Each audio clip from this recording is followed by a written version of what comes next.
Je m'appelle Doug, j'ai 28 ans et je suis un conseiller financier qui a plutôt bien réussi. Ce soir était censé être notre dîner familial mensuel habituel, mais la tension dans ce restaurant chic était différente. Bien que je gère des millions, mes parents m'ont toujours considéré comme une déception financière.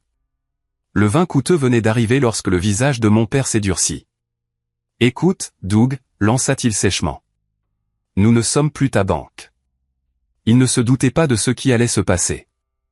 Avant de continuer, dites-moi d'où vous regardez dans les commentaires. Appuyez sur ce bouton d'abonnement et restez pour voir comment j'ai finalement tenu tête. Ayant grandi dans une banlieue aisée juste à l'extérieur de Boston, mon enfance semblait parfaite vue de l'extérieur. Notre maison coloniale de 2 étages avec sa pelouse bien entretenue projetait exactement l'image que mes parents voulaient, succès, stabilité et statut. Mon père, Richard, a bâti sa réputation comme l'un des chirurgiens orthopédistes les plus recherchés du Massachusetts. Ma mère, Eleanor, imposait le respect en tant qu'avocate d'entreprise spécialisée dans les fusions et acquisitions. Ensemble, ils formaient le couple de pouvoir de Brookline. Respecté, admiré et terriblement intimidant.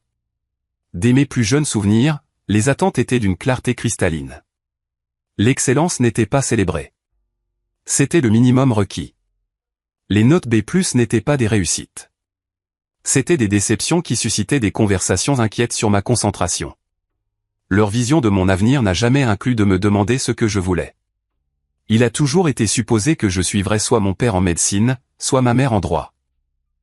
Le nom Mitchell signifie quelque chose dans cette ville, me rappelait régulièrement mon père, généralement en examinant mon bulletin scolaire avec un froncement de sourcils qui suggérait que je ternissais en quelque sorte cet héritage. À 13 ans, j'ai découvert ma passion pour les chiffres et la finance. Après que mon oncle m'a donné un livre sur l'investissement, j'ai commencé à suivre les actions pour le plaisir, à créer des portefeuilles fictifs et à lire les nouvelles financières au lieu des pages sportives. Quand j'ai montré à mon père mes rendements d'investissement fictifs, 43% en 6 mois, sa réponse fut un petit rire dédaigneux. C'est mignon, Doug, mais l'investissement réel n'est pas un jeu. Concentre-toi sur ta biologie si tu veux entrer dans un bon programme prémédical. Le lycée est devenu un exercice de double vie. Publiquement, je prenais tous les cours de sciences avancées pour plaire à mes parents. En privé, je dévorais des livres sur la théorie financière, l'analyse de marché et les stratégies d'investissement. Mon conseiller d'orientation a remarqué mes aptitudes et m'a suggéré d'explorer des spécialisations en économie ou en finance. Quand j'ai mentionné cela au dîner, ma mère a failli s'étouffer avec son vin. Une spécialisation en finance ? C'est pour les étudiants qui ne peuvent pas supporter une vraie rigueur académique, dit-elle, échangeant des regards complices avec mon père. De plus, les banquiers d'investissement ne sont que des vendeurs glorifiés. Pourtant, j'ai maintenu des notes parfaites et j'ai été accepté à l'alma mater de mon père, Harvard. L'hypothèse était le programme prémédical, et au début, je m'y suis conformé. Ces 2 premiers semestres ont été misérables. La chimie organique ressemblait à une langue étrangère. Et même si je pouvais mémoriser ce dont j'avais besoin pour réussir, il me manquait l'intérêt sincère qu'avaient mes camarades de classe. Pendant ce temps, dans mon seul cours optionnel d'économie, je m'épanouissais, expliquant souvent des concepts à d'autres étudiants qui avaient des difficultés. Le point de rupture est arrivé pendant ma 2e année lorsque j'ai reçu un C en biochimie avancée malgré des études plus acharnées que jamais. Le même semestre, mon professeur d'analyse des investissements m'a demandé si j'avais envisagé de postuler au programme de stage compétitif du département. Quelque chose devait changer. Le jour où j'ai dit à mes parents que je changeais ma spécialisation pour la finance a été la première fois que j'ai vu une vraie déception dans leurs yeux. Pas la déception théâtrale habituelle qu'ils affichaient lorsque je ne parvenais pas à répondre à des normes arbitraires, mais un véritable désarroi. « Tu jettes une carrière pleine de sens pour jouer avec l'argent des autres », dit froidement mon père. « Nous avons tellement investi pour te préparer à la médecine », ajouta ma mère, comme si mon éducation était une action qui avait soudainement chuté en valeur. Malgré leur réaction, changer de spécialisation m'a donné l'impression de respirer librement pour la première fois. Ma moyenne générale est passée à un parfait 4.0. J'ai obtenu des stages compétitifs que mes camarades de classe convoitaient. J'ai été diplômé avec la plus haute distinction, avec des offres d'emploi de plusieurs entreprises prestigieuses. Lors de la remise des diplômes, alors que les autres parents rayonnaient de fierté, les miens m'ont offert des félicitations mesurées qui ressemblaient plus à des condoléances. Eh bien, je suppose que tu pourras toujours postuler en médecine plus tard, quand tu réaliseras ce que tu as abandonné, dit mon père en me tapotant l'épaule lors de notre déjeuner de remise des diplômes. Ce schéma a continué au début de ma carrière. Aucune réussite n'était jamais assez bonne. Ma première promotion n'était que de la chance. Ma prime était probablement la norme pour tout le monde. Chaque réussite était minimisée, chaque étape diminuée. Et ainsi, nos dîners familiaux mensuels sont devenus un étrange rituel de dénigrement subtil. Ma mère posait des questions suggestives sur mes amis de l'université qui avaient poursuivi de nobles carrières en médecine. Mon père mentionnait les enfants de collègues qui faisaient une réelle différence. Ma sœur Jessica, de 5 ans mon aînée et administratrice d'hôpital, reconnaissait la dynamique, mais ne pouvait offrir que des regards sympathiques de l'autre côté de la table. J'ai appris à supporter ces dîners avec un sourire exercé, sachant quelque chose qu'ils ignoraient. Je réussissais au-delà de leur imagination la plus folle. Je n'étais tout simplement pas prêt à montrer mes cartes. Pas avant qu'ils ne me forcent la main. Mon premier emploi après l'université n'était pas particulièrement impressionnant. Un poste d'analyste junior chez Kimberland Investment, une société de conseil qui gérait des fonds de pension et des particuliers à patrimoine modéré. Le salaire de départ était décent, mais certainement pas extraordinaire. 65 000 $ par an. J'ai pris un petit appartement à Cambridge, conduit une Honda d'occasion et vécu bien en deçà de mes moyens. Ce style de vie modeste n'était pas seulement une question d'économie. Il s'agissait de passer sous le radar de mes parents. Au moins, c'est un pied dans la porte, commenta mon père quand je leur ai parlé du poste, son ton suggérant que je m'étais contenté de la médiocrité. Ce que mes parents ne comprenaient pas, c'est que j'avais choisi Kimberland spécifiquement en raison de leur position unique sur le marché. Contrairement aux énormes firmes de Wall Street où l'innovation était étouffée par la bureaucratie, Kimberland était assez petite pour que les bonnes idées puissent être entendues, mais assez établies pour avoir un réel capital derrière elles. Pendant mes 6 premiers mois, j'ai observé, appris et développé une théorie sur les entreprises sous-évaluées du marché intermédiaire dans le secteur des énergies renouvelables. Lorsque j'ai finalement présenté mon analyse au comité d'investissement, l'accueil fut au mieux tiède. C'est trop spéculatif, a dit un directeur principal. Le délai de retour sur investissement est trop long, a dit un autre. Exercice académique intéressant, Doug, mais pas pratique pour nos clients, a conclu le responsable des investissements. Plutôt que de discuter, je les ai remerciés pour leurs commentaires et j'ai décidé de mettre ma théorie à l'épreuve avec mon propre argent. J'avais économisé près de 20 000 $ de ma prime d'embauche et de ma vie frugale. Au lieu de l'utiliser pour un acompte sur un condo, comme mes parents l'avaient suggéré, j'ai créé un portefeuille d'investissement personnel entièrement axé sur ma thèse des énergies renouvelables. Travaillant nuit et week-end, j'ai recherché des entreprises que d'autres avaient négligées, développé des modèles d'évaluation qui tenaient compte des futurs changements réglementaires et fait des paris calculés sur des technologies qui semblaient prometteuses malgré leur position actuelle sur le marché. 6 mois plus tard, mon portefeuille personnel avait augmenté de 62% alors que le marché n'avait progressé que de 7%. J'ai affiné ma stratégie, réinvesti les gains et élargi mes recherches.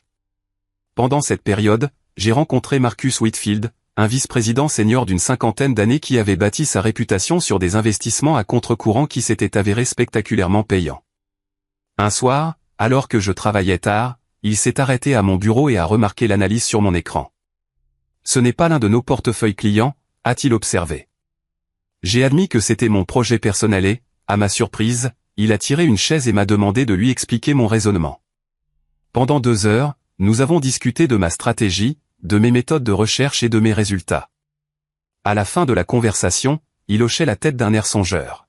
« Tu tiens quelque chose, Mitchell. » La plupart de ces vieux briscards sont trop coincés dans l'énergie traditionnelle et la grande technologie pour voir ce qui s'en vient. Garde ça secret. Continue à monter ton dossier et viens me voir dans 3 mois. Marcus est devenu mon mentor, me fournissant des conseils tout en me permettant de développer ma propre approche.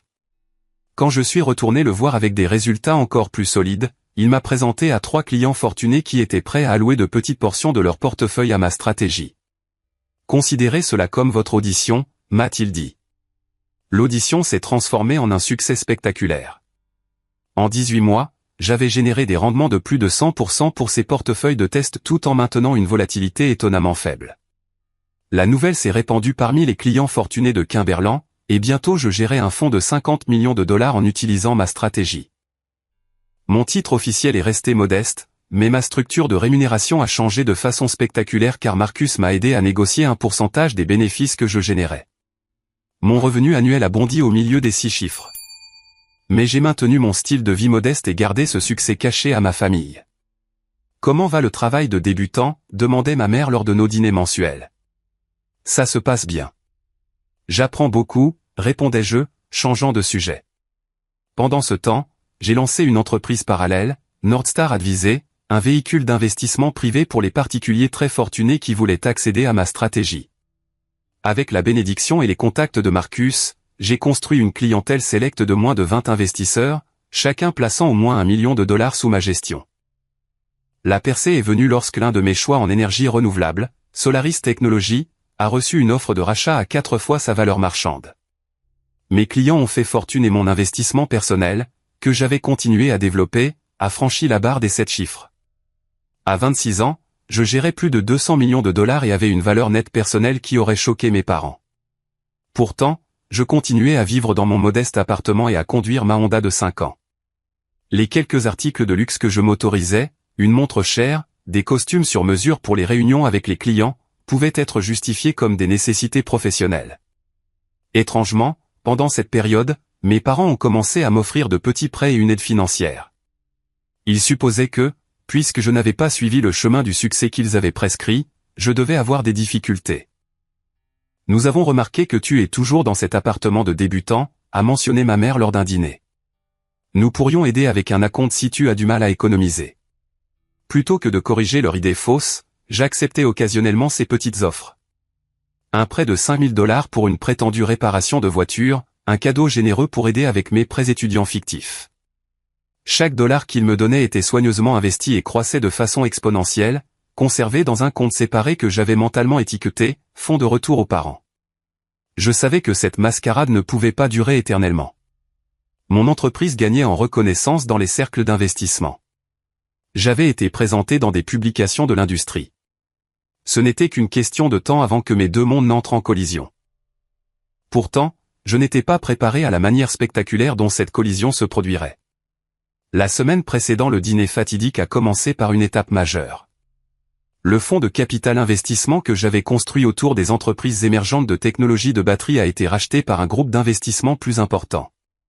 L'accord, d'une valeur de plus de $30 millions pour ma seule participation, signifiait que je n'aurais plus jamais à travailler un autre jour de ma vie si je le choisissais. Bien sûr, je n'avais aucune intention d'arrêter. J'aimais ce que je faisais, mais la sécurité financière était indéniable. Le matin après la clôture de l'accord, alors que j'étais assis dans mon bureau à examiner les derniers documents, mon téléphone s'est allumé avec un texto de ma sœur Jessica. Juste pour te prévenir, maman et papa sont en colère à propos de quelque chose. Ils veulent un dîner de famille chez Morton ce vendredi au lieu de l'endroit habituel. Prépare-toi. Morton était un steakhouse haut de gamme où mon père n'emmenait que les clients qu'il voulait impressionner ou les membres de la famille qu'il voulait sermonner dans un cadre où il ne pouvait pas faire de scène. Ce n'était pas bon signe. Une idée de ce qui se passe. Ai-je répondu par texto. Pas sûr, mais ils se concertent et chuchotent toute la semaine. Maman m'a demandé si je savais quelque chose sur ta situation financière. J'ai fait l'idiote. Jessica était le seul membre de la famille qui avait une vague idée de ma véritable situation. Bien que je n'ai pas révélé de détails, elle avait recueilli suffisamment d'indices au fil des ans pour soupçonner que je m'en sortais bien mieux que nos parents ne le supposaient. Son mari Ryan travaillait dans l'immobilier commercial et avait une fois mentionné mon nom associé à une acquisition immobilière majeure. Je leur avais fait jurer le secret à tous les deux. Le vendredi soir est arrivé avec un œil inhabituel dans mon estomac. J'ai garé ma Honda, que je gardais maintenant principalement pour les apparences familiales, à un pâté de maison de Morton et j'ai fait le reste du chemin à pied, utilisant ce temps pour me recentrer. À travers la fenêtre, je pouvais voir mes parents déjà assis à une table d'angle. Mon père vérifiait sa montre avec une impatience théâtrale, bien que j'eusse 5 minutes d'avance. Le voilà, dit ma mère avec un sourire crispé alors que j'approchais. Elle a offert sa joue pour le baiser obligatoire. Mon père s'est levé pour une brève poignée de main formelle.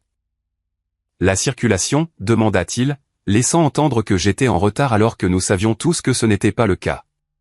Pas mauvaise, ai-je répondu en prenant place. C'est un changement de lieu, une occasion spéciale. Ils ont échangé des regards qui ont immédiatement déclenché des sonnettes d'alarme dans mon esprit. Nous pensions juste que ce serait bien, dit ma mère, sa voix portant cette gaieté artificielle qui précédait toujours les conversations difficiles.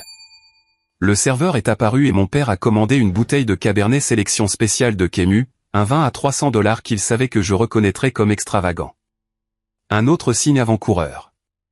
Quand mon père dépensait ostensiblement pour du vin, il établissait généralement sa domination avant de faire valoir un point. « Comment va le travail ?» demanda-t-il, alors que le serveur s'éloignait, son ton suggérant qu'il s'informait d'un passe-temps plutôt que d'une carrière. Occupé, bien. J'avais appris il y a des années que des réponses brèves et positives leur donnaient moins de munitions. Toujours dans la même entreprise, Kimberland c'est ça? Ma mère savait parfaitement où je travaillais. Elle préparait quelque chose. Oui, toujours là. 6 ans maintenant, n'est-ce pas, Richard? Le fils de ton collègue n'a-t-il pas été promu associé chez Goldman Sachs après seulement 5 ans? Et voilà. Le schéma familier de me comparer défavorablement à l'enfant d'une connaissance dont les réalisations étaient probablement exagérées pour les droits de vantardise parentaux. Entreprises différentes, parcours différents, dis-je doucement, en prenant un graissin. Mon père s'est lancé dans une histoire sur la fille de son partenaire de golf qui venait d'acheter un Pantouse à Back Bay. Le sous-entendu étant clairement, pendant que tu loues encore ce modeste endroit. J'ai hoché la tête poliment, laissant la critique implicite me glisser dessus comme un bruit de fond. Le serveur est revenu avec le vin, et mon père a fait tout un spectacle en le goûtant et en l'approuvant. Alors que les verres étaient remplis, j'ai vu Jessica et Ryan entrer dans le restaurant. L'expression de Jessica était un mélange d'excuses et d'avertissements alors qu'ils approchaient. « Désolé d'être en retard », dit-elle, bien qu'ils fussent exactement à l'heure.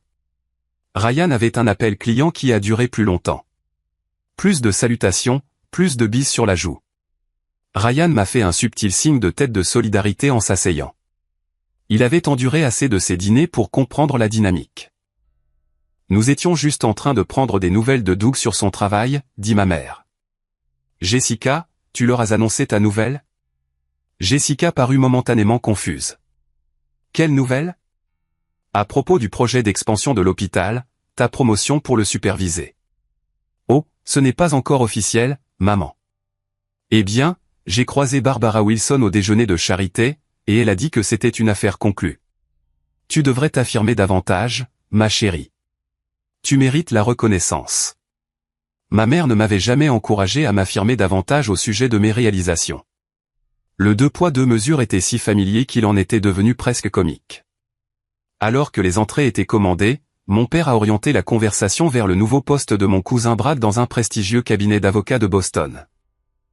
Le sous-entendu était clair, les membres de la famille qui avaient choisi des carrières appropriées prospéraient alors que je stagnais vraisemblablement. Et toi, Doug? Des développements excitants, demanda Ryan, essayant de me donner une ouverture pour partager quelque chose de positif. En fait, je prévois des vacances le mois prochain, je pense au Japon. Au moment où les mots ont quitté ma bouche, je les ai regrettés. Mes parents ont échangé un autre de leurs regards. Le Japon? C'est assez cher, n'est-ce pas? Demanda ma mère, son ton suggérant l'inquiétude tandis que ses yeux transmettaient le scepticisme. J'ai économisé, dis-je simplement. Mon père a ricané. Un vrai ricanement, comme un personnage dans un mauvais film. Économiser sur ce salaire d'analyste en vivant à Boston. Ça doit demander de sacrés talents de budgétisation. Je me débrouille. J'ai pris une gorgée délibérée du vin hors de prix. Peut-être devrais-tu te concentrer sur le remboursement de certains de ces prêts avant de prendre des vacances exotiques, suggéra ma mère, sa voix douce comme le miel, mais ses mots acérés. Jessica m'a lancé un regard alarmé. Ryan est soudainement devenu très intéressé par le menu. Le piège se refermait.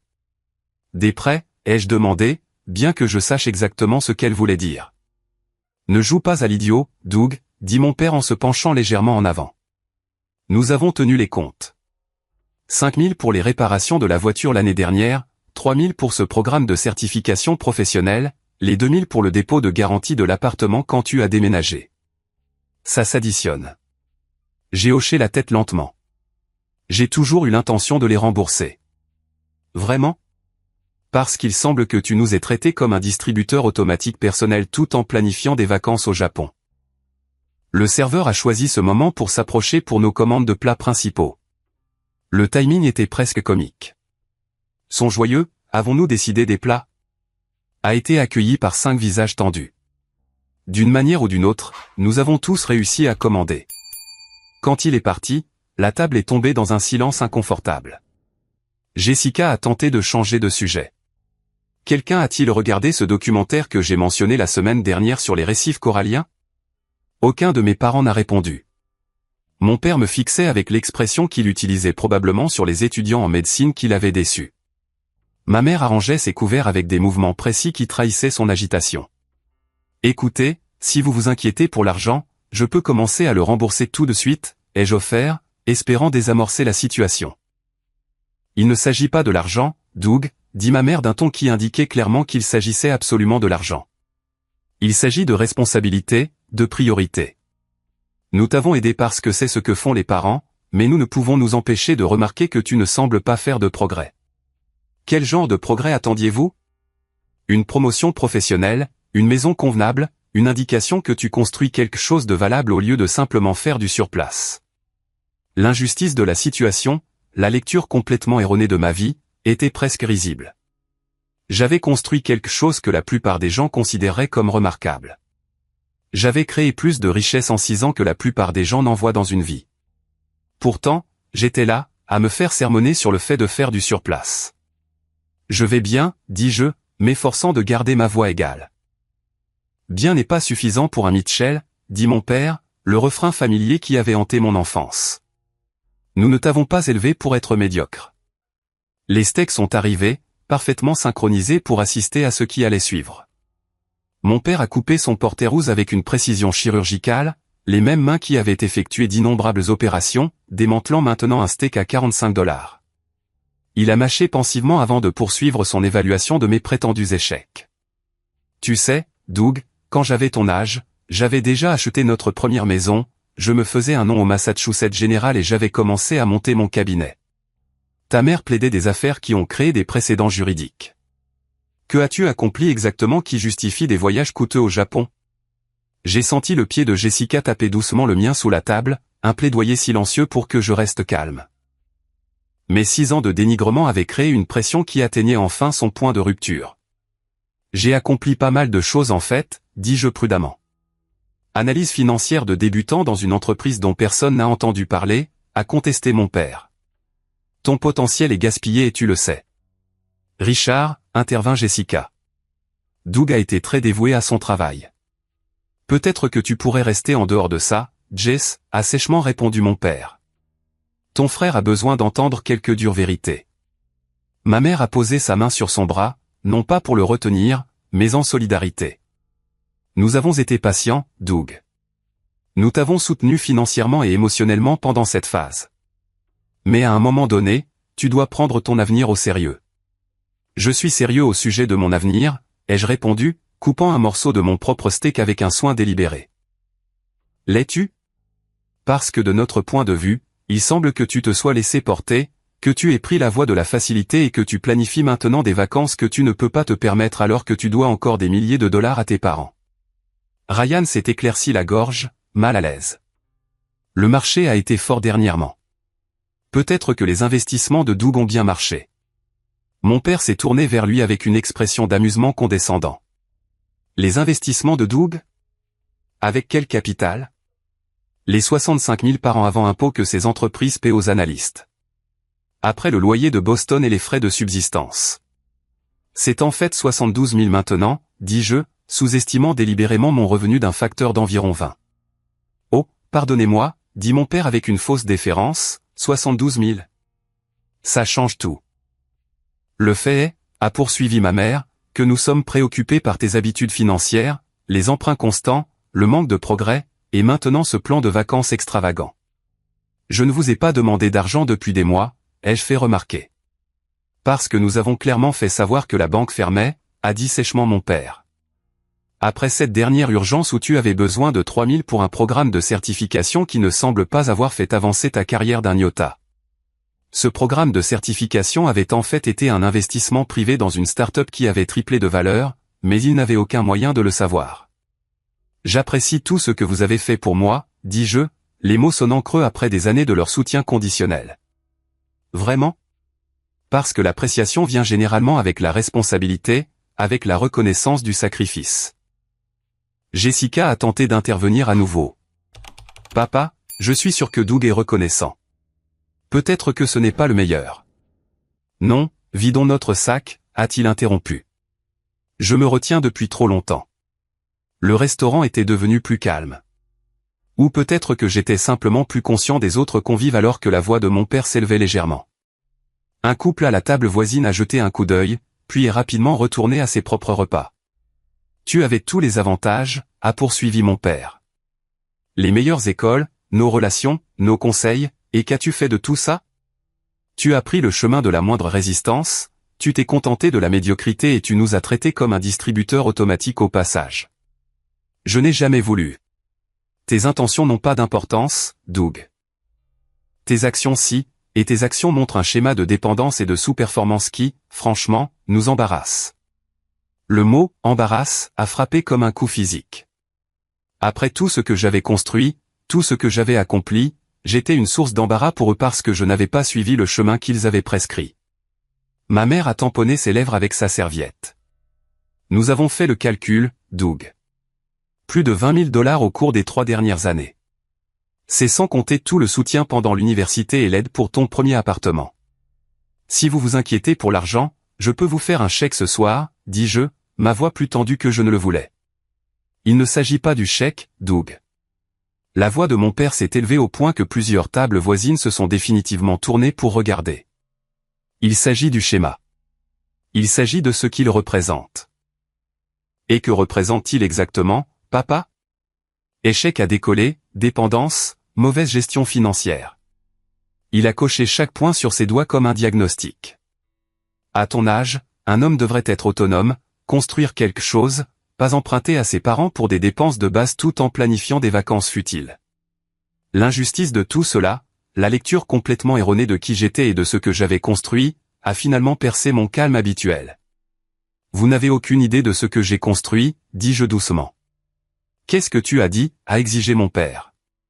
J'ai dit, vous n'avez aucune idée de ce que j'ai construit, de ce que j'ai accompli, parce que vous n'avez jamais pris la peine de vraiment demander ou d'écouter. L'expression de ma mère s'est durcie. Ne prends pas ce ton, Doug. Ton père et moi n'avons toujours voulu que ce qu'il y a de mieux pour toi. Non, ai-je répondu, posant ma fourchette avec un léger cliquetis. Vous avez voulu ce qui était le mieux pour votre image de moi. Il y a une différence. Le visage de mon père est devenu rouge. Maintenant, écoute-moi bien. Non, vous écoutez, ai-je interrompu, me surprenant moi-même. Pendant des années, je me suis assis à ces dîners et je vous ai écouté diminuer mes choix, ma carrière, ma vie. J'ai hoché la tête et souri pendant que vous me compariez défavorablement à chaque fils de médecin et fille d'avocat de Boston. J'en ai fini avec ça. Un silence inconfortable s'est abattu sur la table. Jessica avait l'air à la fois choquée et étrangement fière. Ryan étudiait son assiette avec une concentration intense. Les lèvres de ma mère avaient formé une fine ligne de désapprobation. Mon père s'est penché en avant, sa voix baissant à un calme dangereux. Nous t'avons soutenu financièrement quand tu ne pouvais pas subvenir à tes besoins. Nous t'avons donné des opportunités que d'autres tueraient pour avoir, et c'est ta gratitude. Vous m'avez donné de l'argent que je n'ai jamais demandé pour pouvoir me le reprocher, ai-je répondu, égalant son intensité calme. Vous l'avez utilisé pour renforcer votre récit selon lequel j'échoue parce que j'ai choisi la finance plutôt que la médecine. Eh bien, les preuves parlent d'elles-mêmes, n'est-ce pas, a-t-il rétorqué. 28 ans et toujours besoin de l'aide de papa et maman pour joindre les deux bouts. C'est à ce moment que le contrôle de mon père a finalement cédé. Il a frappé du poing sur la table assez fort pour faire sauter les verres. Écoute, Doug, dit-il, la voix s'élevant au-delà de ce qui était approprié pour le lieu. Nous ne sommes plus ta banque. Nous avons fini de cautionner cette médiocrité. Si tu veux gâcher ton potentiel, tu le feras sans notre soutien financier. Le restaurant est devenu silencieux. Aux tables voisines, les conversations se sont interrompues en pleine phrase. Les serveurs se sont figés sur place, ne sachant s'il fallait s'approcher ou reculer. Jessica a fermé les yeux brièvement, comme de douleur. Ryan a posé une main de soutien sur son bras. Dans le silence assourdissant qui a suivi l'explosion de mon père, j'ai senti un étrange sentiment de calme m'envahir. Ce moment, cette déclaration publique, était en fait libérateur.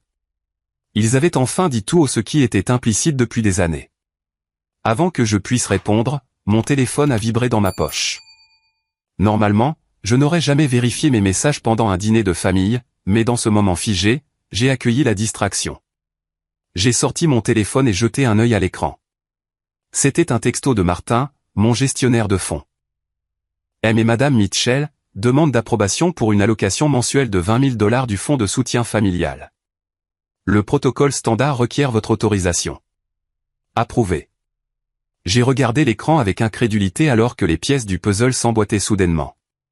Le message texte brillait sur mon écran comme une révélation, M et Madame Mitchell, demande d'approbation pour une allocation mensuelle de $20 000 du fonds de soutien familial. Le protocole standard requiert votre autorisation. Approuvé. Le temps a semblé ralentir alors que je traitais ce que je voyais. Il y a 3 ans, après mon premier grand succès d'investissement, j'avais créé un fonds discrétionnaire spécial pour le soutien familial. J'avais autorisé mon équipe de gestion de patrimoine à gérer les affaires courantes de ce fonds, aidant Jessica avec son mariage, couvrant les frais médicaux de ma grand-mère, mais les retraits plus importants ou récurrents nécessitaient mon approbation directe. Le fonds était géré par Martin Keller, un professionnel discret et compétent qui s'occupait des services de family office pour mes actifs plus substantiels. Il connaissait mes parents mais avait reçu l'instruction explicite de ne jamais leur divulguer ma situation financière complète. D'une manière ou d'une autre, ils avaient découvert l'existence du fonds mais avaient clairement mal compris leur relation avec celui-ci. J'ai levé les yeux de mon téléphone pour voir mes parents me regarder avec des expressions d'indignation vertueuse, complètement inconscients de la bombe que j'avais en main. Quelque chose de plus important que cette conversation, Doug, demanda ma mère avec acidité. J'ai levé un doigt, demandant un instant, et j'ai tapé ma réponse à Martin, refusé. Nous gérons personnellement. Je t'appelle demain. Qui peut bien t'envoyer un message qui prime sur cette discussion familiale, a exigé mon père. En fait, dis-je calmement, posant mon téléphone face contre table, c'était Martin Keller. Mon gestionnaire de fonds. Le front de mon père s'est plissé de confusion. Ton quoi? Mon gestionnaire de fonds, de Keller Partners, la société de gestion de patrimoine privé qui gère mon portefeuille d'investissement. Mes parents ont échangé des regards perplexes. Jessica s'est mordu la lèvre, sentant ce qui allait arriver. Ryan est soudainement devenu très intéressé par son verre d'eau. De quoi parles-tu? A demandé ma mère. Je parle du texto que je viens de recevoir m'informant que vous deux avez demandé une allocation mensuelle de $20 000 de mon fonds de soutien familial. La confusion sur leur visage s'est très légèrement modifiée, passant d'abord à la surprise, puis à quelque chose de plus réservé. Il doit y avoir une erreur, dit mon père, mais sa voix manquait de conviction. Pas d'erreur. Martin a été très précis. Vous avez contacté son bureau hier, vous vous êtes identifié comme mes parents et avez demandé l'accès à des distributions mensuelles de mon fonds de soutien familial. Comme il s'agissait d'une demande récurrente substantielle, elle nécessitait mon autorisation directe. J'ai gardé ma voix égale, contrôlée. Que je viens de refuser.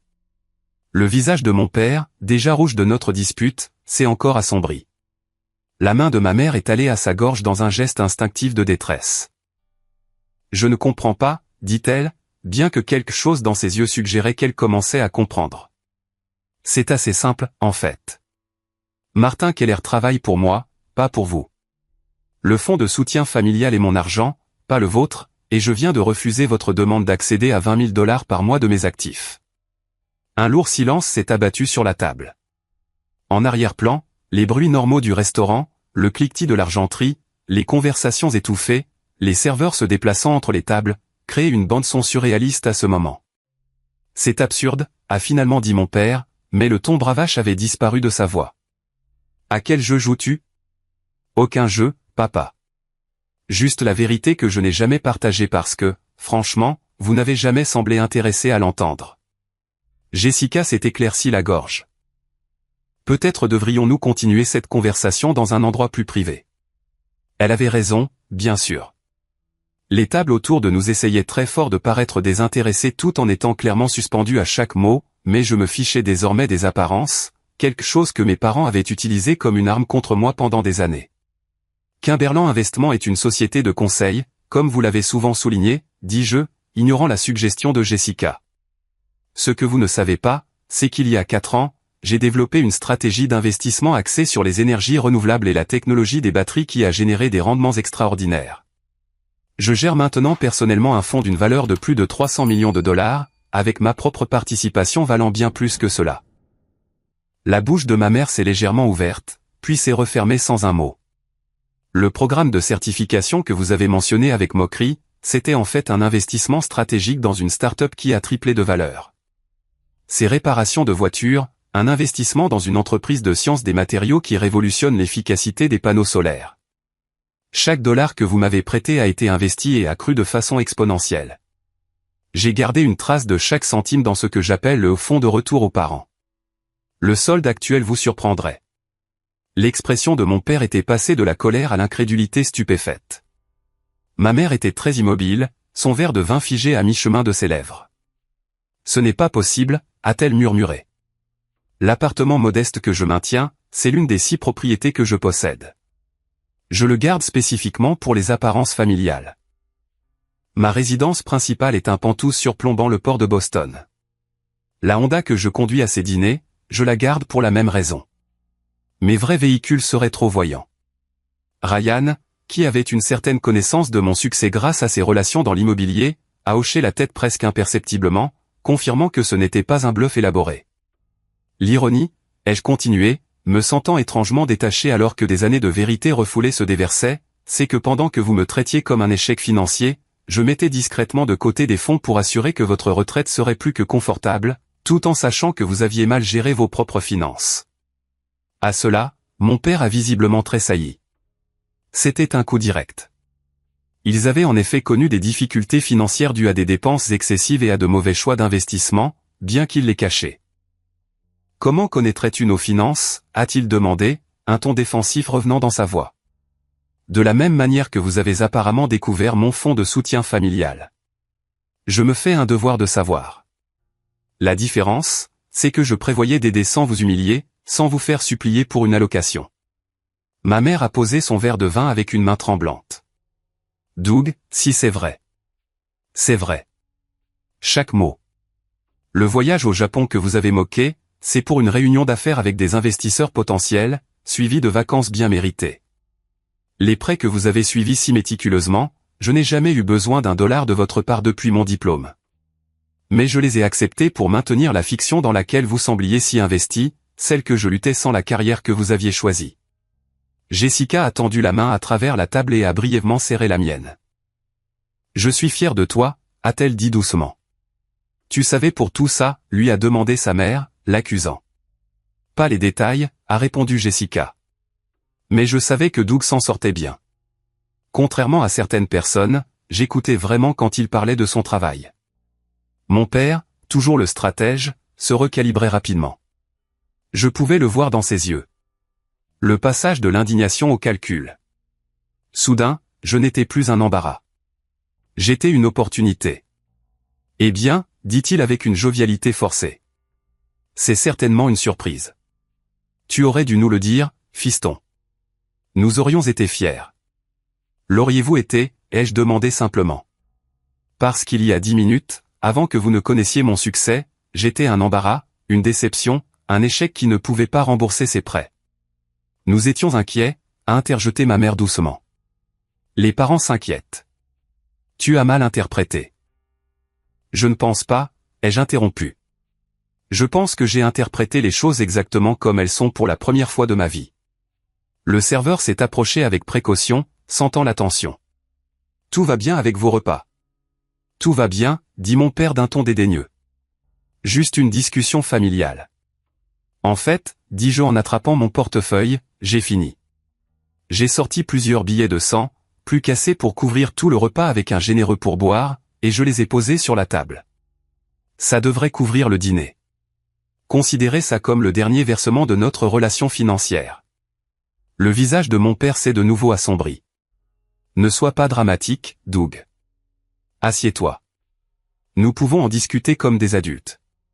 Nous avons eu des années pour en discuter comme des adultes, ai-je répondu en me levant.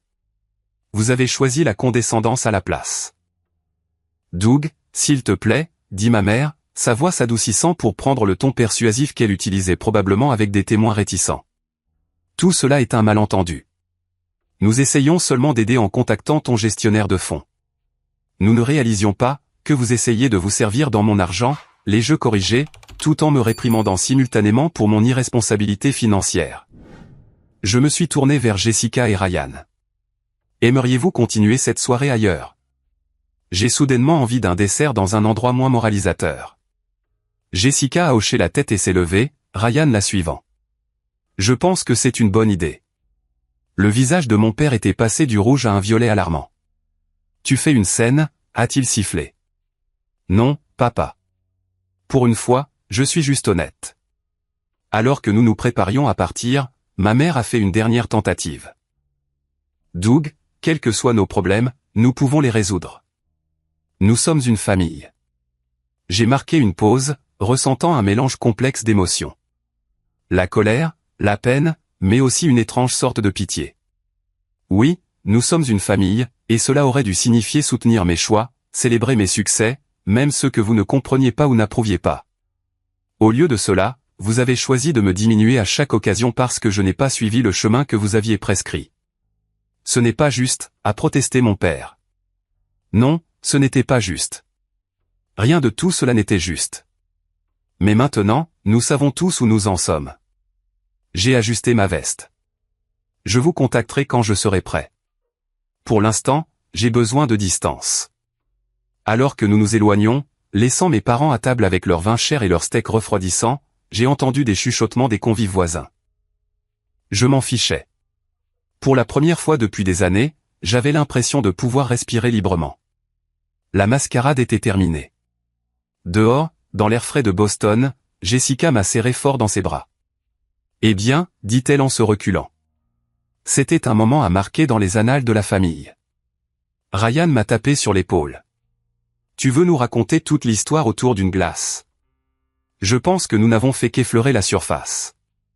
J'ai souri, me sentant plus léger malgré le poids émotionnel de la confrontation. Une glace semble parfaite, et oui, il y a beaucoup plus à raconter. Alors que nous marchions vers la voiture de ma sœur, j'ai jeté un dernier regard à Mortoness. À travers la fenêtre, je pouvais voir les têtes de mes parents rapprochées dans une conversation intense, leurs expressions un mélange de choc, de colère et, de manière plus révélatrice, de calcul. Ils planifiaient déjà leur prochain coup. Qu'ils planifient, pensais-je. La dynamique du pouvoir avait changé de façon permanente, et nous le savions tous. Leur rire s'était en effet arrêté instantanément. Le lendemain de la confrontation chez Mortoness, je me suis réveillé avec 17 appels manqués et 32 messages textes. 15 appels provenaient de ma mère, 2 de mon père. Les textos à l'aider, s'il te plaît, appelle-nous, de plus en plus frénétiques de ma mère au plus direct, cette situation nécessite une discussion immédiate, de mon père. Jessica avait envoyé un seul texto, il n'arrête pas de m'appeler, je tiens bon de mon côté. Prends ton temps. J'ai préparé du café dans mon pantouse avec vue sur le port, la maison dont mes parents ignoraient l'existence, et j'ai regardé la lumière du petit matin jouer sur l'eau. Pour la première fois depuis des années, je ne ressentais aucune obligation de répondre immédiatement à leurs exigences. Le soulagement était palpable, comme si je déposais un poids lourd que j'avais porté si longtemps que j'avais oublié sa présence. Après notre escapade pour une glace la veille, Jessica et Ryan m'avaient invité chez eux à Brookline. Autour d'un whisky tard dans la nuit, j'avais comblé les lacunes pour eux, toute l'étendue de mon succès financier, la mascarade élaborée que j'avais maintenue, et les émotions complexes derrière tout cela. Je n'arrive pas à croire que tu aies maintenu ça si longtemps, s'était émerveillée Jessica. Pourquoi ne pas leur avoir simplement dit il y a des années? La question m'avait fait réfléchir. Au début, il s'agissait de me prouver à moi-même, selon mes propres termes. Puis, alors que leur dédain persistait malgré mon succès grandissant, c'est devenu, je ne sais pas, une expérience psychologique. Combien de temps pouvaient-ils maintenir leur fiction à mon sujet face à des preuves contraires qu'ils ne voyaient pas parce qu'ils ne regardaient pas? Ryan avait secoué la tête avec incrédulité. Mec, ils vont travailler d'arrache-pied pour réécrire ce récit. Ils n'avaient pas tort. En milieu de matinée, ma mère avait changé de tactique, passant des supplications urgentes à un courriel soigneusement formulé suggérant que nous avions tous réagi de manière excessive dans le feu de l'action et que nous devrions mettre les choses au clair en famille. Mon père, de manière prévisible, a adopté une approche différente. Son courriel était plus court, plus direct, ta mère est désemparée. Quels que soient les problèmes qui existent entre nous, lui causer cette douleur est indigne de toi. Appelle immédiatement. La manipulation émotionnelle était si transparente maintenant que j'étais sorti de leur réalité soigneusement construite. Avait-elle toujours été aussi évidente? Vers midi, mon téléphone a sonné avec un appel de Marcus Whitfield, mon mentor de Kimberland. Doug, dit-il quand j'ai répondu, développement intéressant ce matin. Ton père m'a appelé directement au bureau. C'était inattendu. Comment a-t-il même eu ton numéro? Apparemment, il a fait des recherches. Il voulait discuter de ma relation professionnelle avec son fils. Semblait très intéressé à vérifier certains détails sur ton poste et tes responsabilités. Laisse-moi deviner. Il cherchait des informations sur mes finances. Marcus a gloussé de la manière la moins subtile possible. J'ai gardé les choses suffisamment vagues, bien sûr, confidentialité du client et tout ça, mais je pensais que tu devais savoir qu'ils font des recherches. Merci pour l'avertissement et pour ta discrétion, toujours. Au fait, félicitations pour l'acquisition de Benchmark. C'était magistralement exécuté.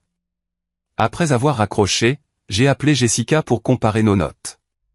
Ils se sont présentés chez nous ce matin, m'a-t-elle dit, l'air épuisé. Maman pleurait. Papa exigeait de savoir tout ce que je savais sur ta supposée situation financière, comme il l'a dit. Il pense encore à moitié que tu bluffais. Qu'est-ce que tu leur as dit?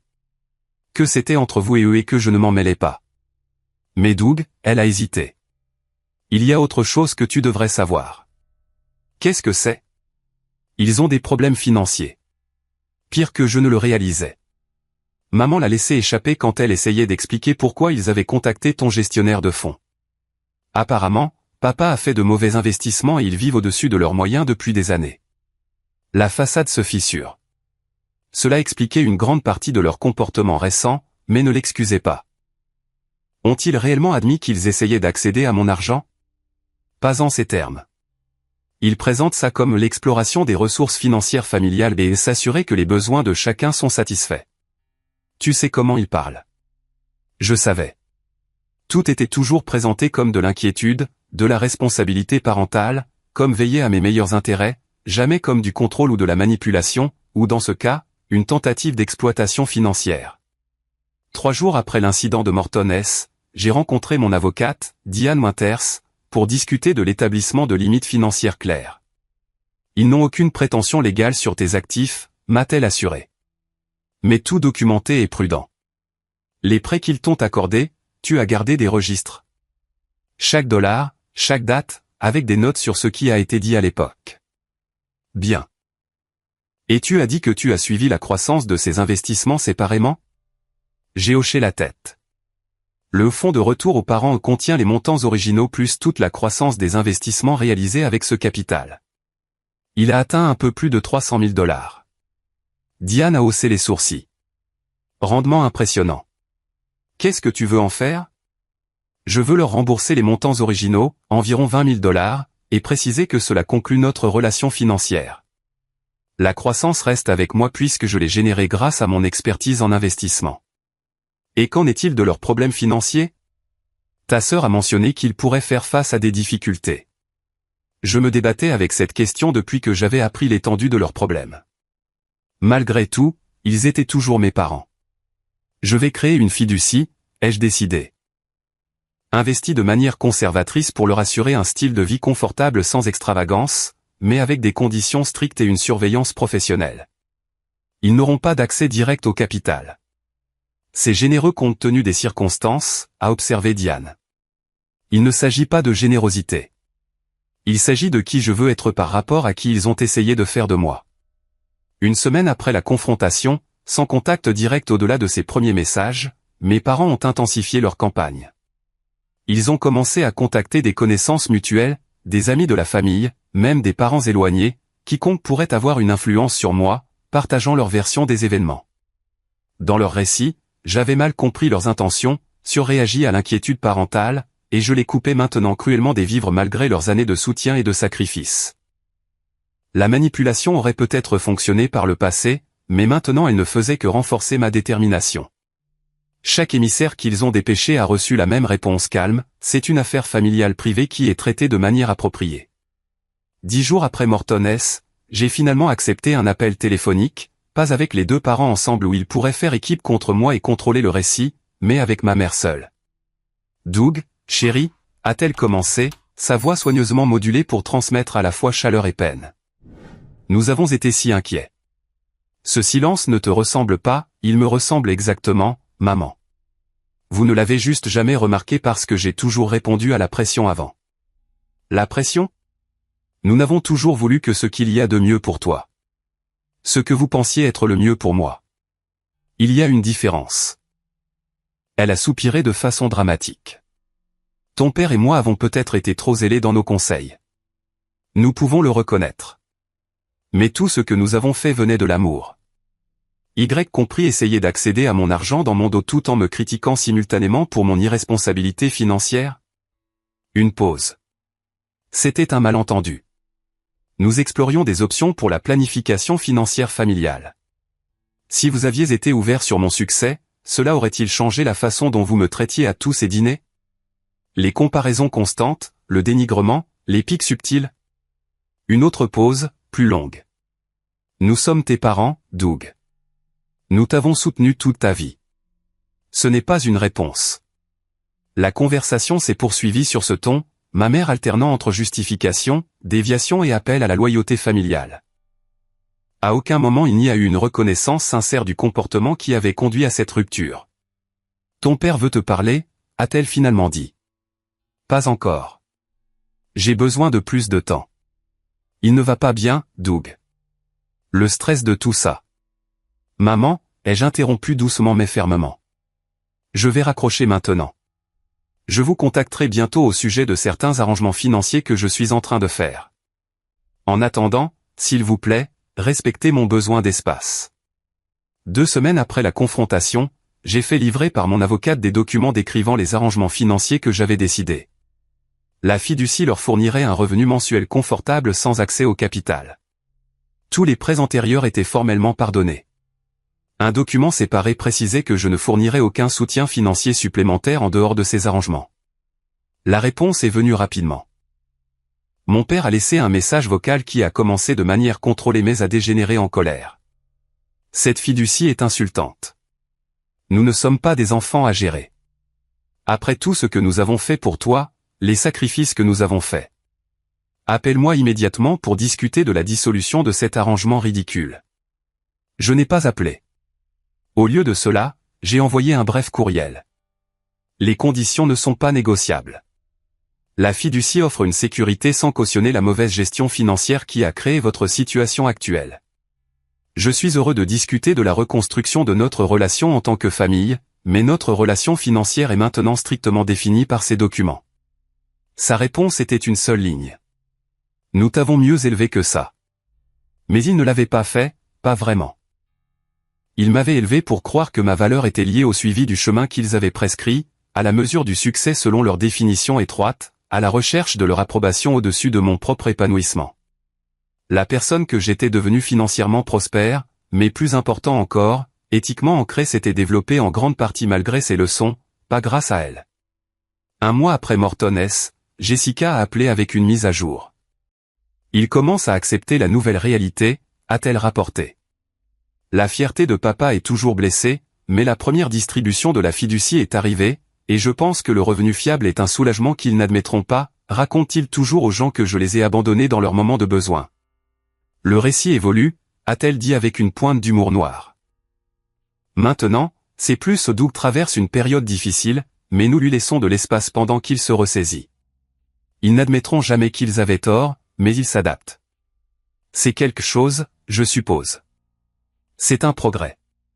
Au fait, Ryan et moi organisons un petit dîner le week-end prochain. Rien de chic. Voudrais-tu venir?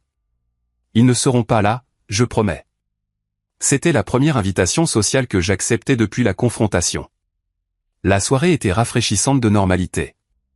Bonne nourriture, conversation intéressante, aucune tension sous-jacente ou agenda caché. Pour la première fois depuis longtemps, je me sentais pleinement présent, pleinement moi-même dans un cadre social impliquant des liens familiaux. 6 semaines après Morton S., j'ai reçu un courriel inattendu de mon père. L'objet était simplement « reconnaissance ». Doug, comment sait-il? C'est difficile à écrire, mais les événements récents m'ont forcé à reconsidérer certaines suppositions et comportements. Bien que je maintienne que nos intentions étaient bonnes, je reconnais que notre approche a peut-être été défectueuse.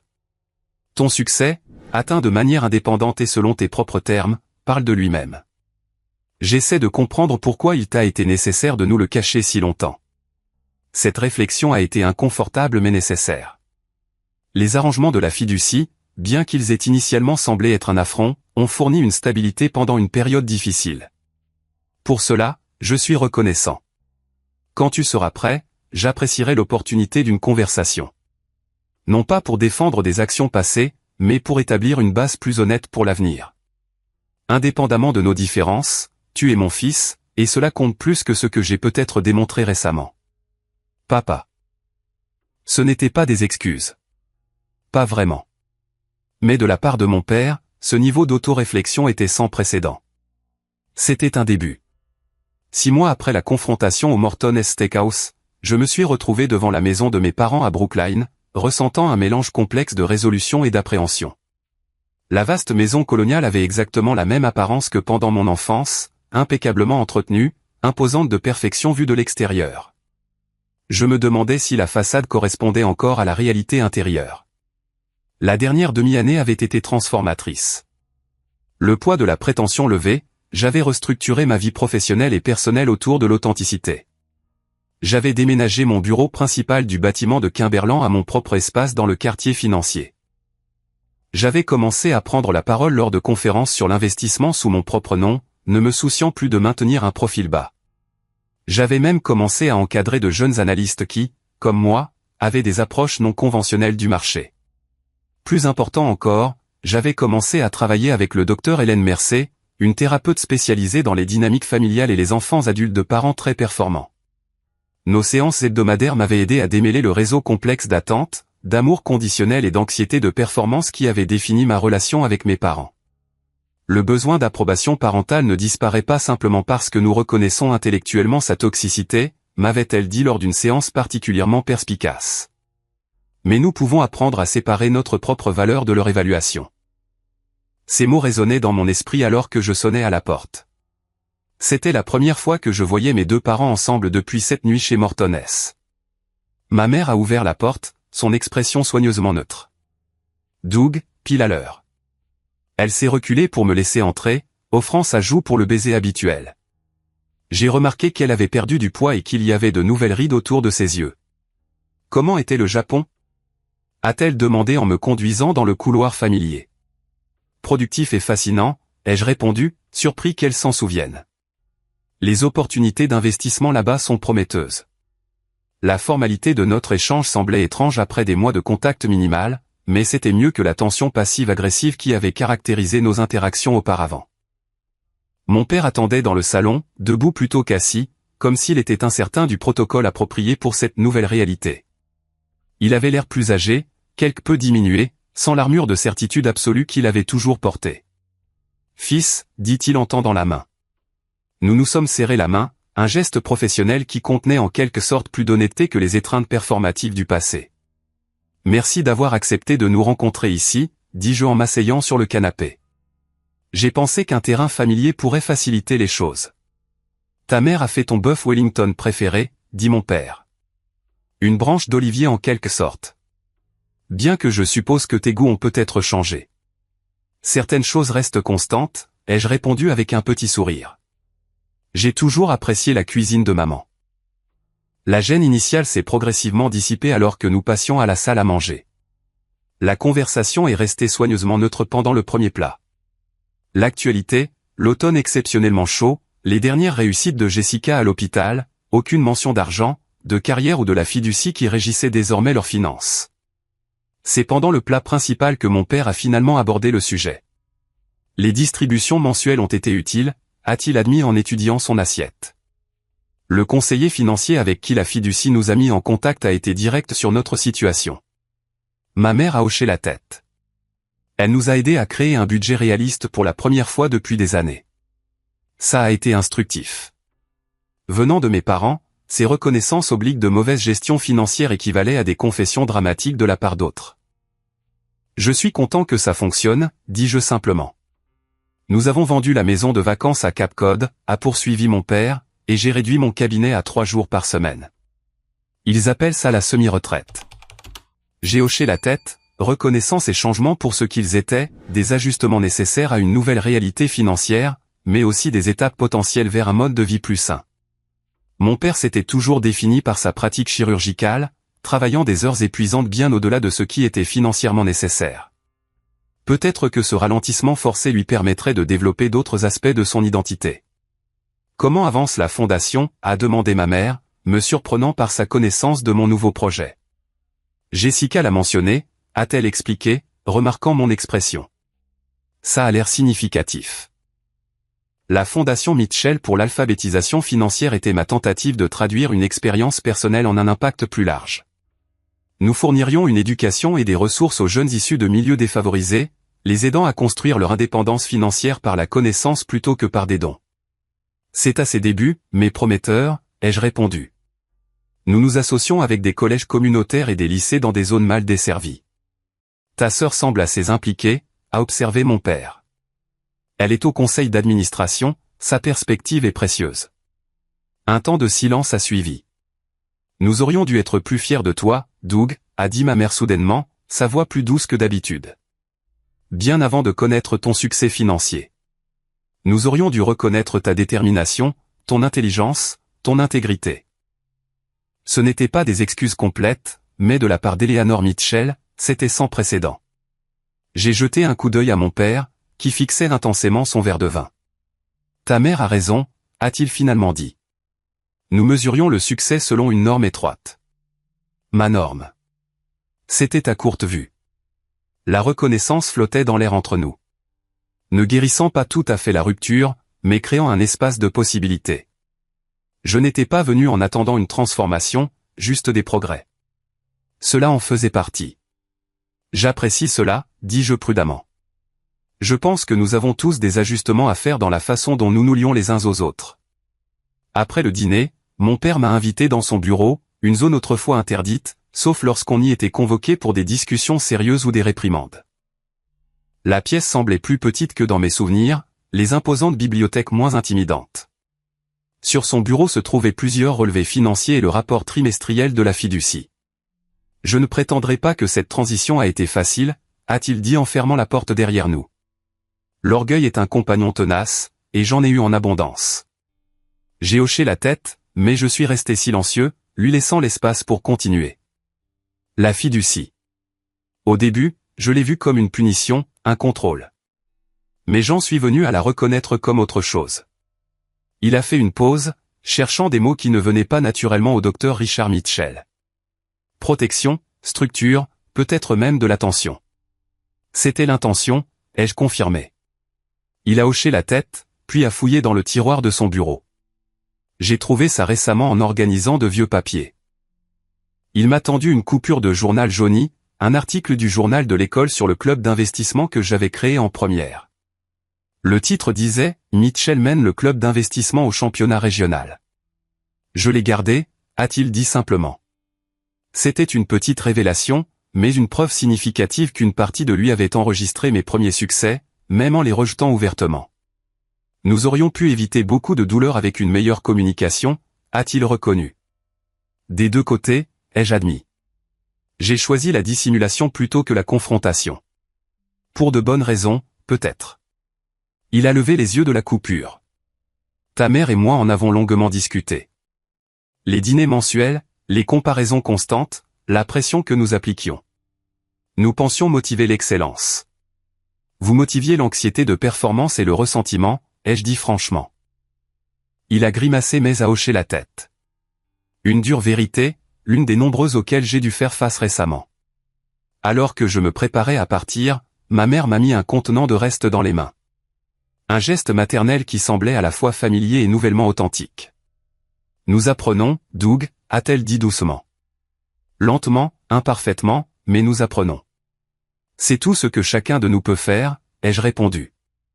La réconciliation n'a pas été instantanée ou complète. La confiance, une fois brisée, se reconstruit progressivement par des actions cohérentes plutôt que par des déclarations dramatiques. Mais cette soirée a marqué un tournant, le premier échange honnête que nous ayons eu peut-être de toute notre relation. Au cours des mois suivants, nous avons établi de nouvelles habitudes d'interaction. Les dîners mensuels ont repris, mais dans une rotation de lieux, parfois chez Jessica, occasionnellement au restaurant, une fois même dans mon Penthouse, où mes parents sont entrés avec un choc mal dissimulé devant son élégance et ses vues. La dynamique a changé subtilement, mais de manière significative. Mon père a commencé à poser de vraies questions sur mes stratégies d'investissement, écoutant avec respect plutôt qu'avec scepticisme. Ma mère a cessé de donner des conseils non sollicités et a commencé à partager davantage ses propres incertitudes et défis. Pendant les vacances d'hiver, un moment a cristallisé le changement. Chez Jessica, entourée de la famille, mon père a porté un toast. À Doug, a-t-il dit, sa voix ferme mais l'émotion évidente dans ses yeux, dont le succès a été gagné par la vision, la détermination et le courage, y compris le courage de tracer sa propre voie quand d'autres, il a fait une pause, point quand je ne pouvais pas en voir le mérite. Je suis fier d'être ton père. Les mots que j'avais longtemps désiré entendre. Ils ne sont pas venus en réponse à ma conformité à ses attentes, mais en reconnaissance du fait que je les avais défiés avec succès. Plus tard dans la soirée, ma mère m'a trouvé seul dans la cuisine. Je te dois de vraies excuses, a-t-elle dit sans préambule. Pas seulement pour les récents désagréments, mais pour des années de soutien conditionnel. Maman. S'il te plaît, laisse-moi finir. J'ai répété ça. Elle a souri brièvement. En tant qu'avocate, je devrais savoir que l'intention n'annule pas l'impact. Nous avions l'intention de te pousser vers le succès, mais nous t'avons fait te sentir inadéquat à la place. C'était mal, et je suis vraiment désolé. La reconnaissance simple et directe signifiait plus que n'importe quelle explication élaborée n'aurait pu le faire. Merci, ai-je dit. Ça signifie beaucoup. Le printemps a apporté un nouveau développement. Après consultation avec mes équipes financières et juridiques, j'ai créé la fondation de la famille Mitchell, distincte de mon initiative d'alphabétisation financière, axée spécifiquement sur la création d'une structure pour le soutien financier familial avec des limites et un but clair. Il ne s'agit pas de contrôle, ai-je expliqué lors du dîner officiel où j'ai présenté le concept. Il s'agit d'une planification successorale qui profite à tous tout en maintenant des limites appropriées. Mes parents, Jessica et Ryan, ainsi que plusieurs membres de la famille élargie, ont écouté alors que je décrivais les principes de la fondation, soutien à l'éducation, aux soins de santé, à l'entrepreneuriat et à la qualité de vie, mais avec des critères clairs et une surveillance professionnelle. Pas d'accès direct au capital, pas de retraits arbitraires, pas de relations financières qui pourraient endommager les relations personnelles. J'ai appris que l'argent sans limite détruit les relations, ai-je expliqué. Cette fondation crée un cadre qui permet le soutien sans favoriser la dépendance ni engendrer le ressentiment. Mon père, qui aurait autrefois rejeté toute structure financière qu'il ne contrôlait pas, a hoché la tête d'un air songeur. La sagesse vient souvent d'une expérience difficile, a-t-il observé. Tu as transformé la tienne en quelque chose de constructif. Le voyage de la confrontation à la réconciliation m'a appris des leçons que je partage maintenant avec d'autres à travers mon travail de fondation et mon mentorat. La vraie richesse ne se mesure pas au solde des comptes, mais à l'authenticité de nos relations et à l'intégrité de nos choix. Les limites ne sont pas égoïstes. Elles sont une protection essentielle pour toutes les parties dans toute relation, en particulier celles impliquant des dynamiques financières. La validation des autres semble creuse si elle est basée sur de fausses prémices. La vraie satisfaction vient d'être reconnue pour qui l'on est vraiment. Le pardon n'exige pas l'oubli. Il est possible d'avancer avec un regard lucide sur le passé tout en choisissant de ne pas être défini par lui. Les systèmes familiaux peuvent changer, mais rarement par des confrontations dramatiques seules. Une transformation durable nécessite un renforcement constant de nouvelles habitudes. Peut-être plus important encore, j'ai appris que se tenir dans sa vérité, aussi inconfortable que cela puisse être au début, crée le seul fondement sur lequel des relations authentiques peuvent être construites. 6 mois après cette confrontation chez Morton S., ma vie s'était transformée d'une manière que je n'aurais pas pu prédire. La façade s'était effondrée, mais ce qui en a émergé était plus solide, plus authentique et finalement plus gratifiant que la mascarade élaborée que j'avais maintenue pendant des années. La monnaie la plus précieuse n'est pas l'argent, c'est la vérité.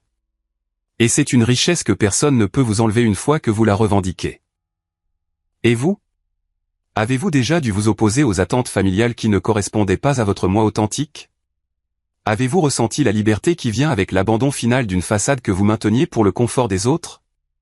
Partagez votre histoire dans les commentaires ci-dessous et n'oubliez pas d'aimer, de vous abonner et d'activer la cloche de notification si vous voulez entendre plus d'histoires sur la recherche de votre chemin authentique.